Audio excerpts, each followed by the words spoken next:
People, kagabi nga ay naglaga ako ng munggo para nga ngayong lunch namin ni Belle. So marami yun, kaya gawa tayo ng munggo bread. Dinamihan ko na talaga yun para gusto kong gumawa ng ganito. In a bowl, naglagay ako ng 1 cup warm milk. Pwede din water kung ayaw nyo ng gatas. Tapos isang large egg. Naglagay ako ng 1/4 cup ng sugar. 3½ cup ng all-purpose flour at 2 1/4 teaspoon ng instant yeast. Instant yung gamit ko at 1 teaspoon ng salt. Mix lang yan together until ma-form siya or mabuo lang. Tamang-tama nga kaninang umaga, ito yung almusal namin ni Belle plus kape. Sarap. Itong recipe na to ng dough ay ito yung recipe ng pandesal natin or cinnamon roll. Pagka nag-bind together na siya, pwede niyo nang ilagay sa clean surface na pwede niyong masahan. Then naglagay tayo ng 1/4 cup room temperature na unsalted butter. Pag salted butter ang gagamitin nyo, skip nyo na lang yung salt na nakalagay sa dough mixture. I-mix lang natin yan mabuti until makombine na yung ating butter at yung dough. This time, hindi ko ginamitan ng electric mixer. Wala lang, gusto lang talaga akong magpagod. Pagkakamay lang yung gagamitin natin kagaya nito, mamasahin natin yan ng mga 10 to 15 minutes dire-diretso. Ganon talaga kapagod pag gumawa ng tinapay, pero worth it naman. Kung meron kayong electric mixer, makuha lang yan ng mga 7 minutes. Meron na kayong smooth na dough. Minsan kasi mas gustuhin ko yung kamay lang para maramdaman mo yung texture ng dough kung okay na ba siya, kung maganda na ba siya. Yung method ko dyan, yan yung tinatawag na slap and fold method, guys. Isa yan sa way ng pagpakinis ng dough. Medyo marami yung tinapay na gagawin nyo, mahirap na talaga pagka manual lang yung gagamitin natin. So, kailangan talaga yung electric mixer. Itong dough na to, pwede din to sa Spanish bread. Sobrang lambot ng tinapay na to or dough. At pagka makinis na at hindi na madaling mapunit, pwede na yan paalsahin ng 1 hour. So, bibilugin lang natin yan at dyan ko lang din yan siya papaalsahin. Nagpahid lang ako ng kunting butter yung natira sa pakete, no? Pwede naman oil. Tapos, pinabilog ko lang yan para bilog pa rin yung pag-alsa niya. I-rest natin yan ng 1 hour. I-cover ko lang yan ng bowl. Ito na nga yung pinalambot nating munggo. So, babawasan ko yan para sa ating filling. So, para masundan nyo talaga ay minisure ko yung ating cook na or boiled na talaga na munggo.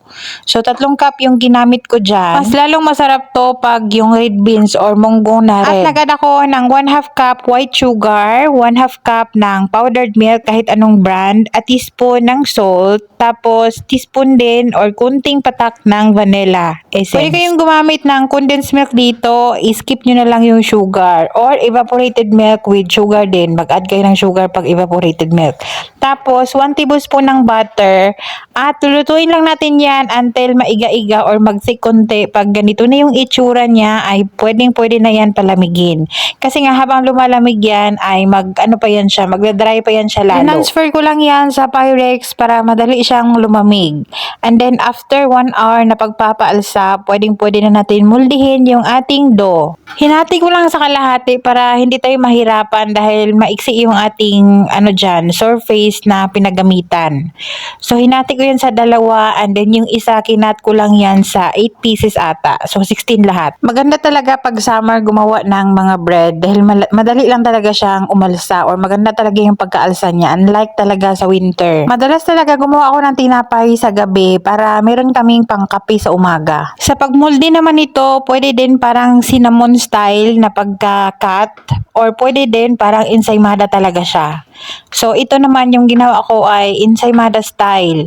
So, naggawa ako dyan ng pa-oval or ano bang tawag dyan? Basta hindi siya circle.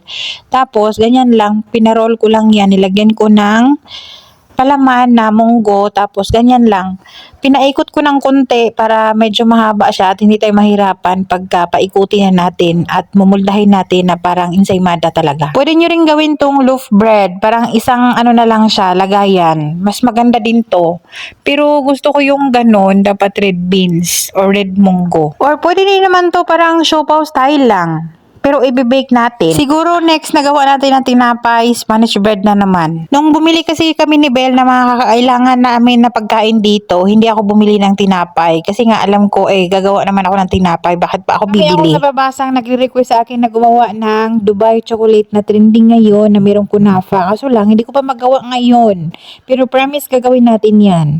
Hindi ko pa magawa kasi nga wala akong kunafa dough. So siguro sa Ramadan na yan pero hindi na trending.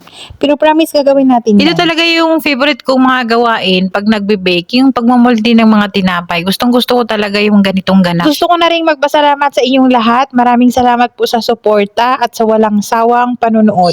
Mapa-TikTok man or blew up kayo, maraming salamat. At ito na lahat yung nagawa natin. After na molde, kailangan natin iparest yan ng 1 hour. Kung pinaalsa yan, pinahiran ko muna yan ng gatas.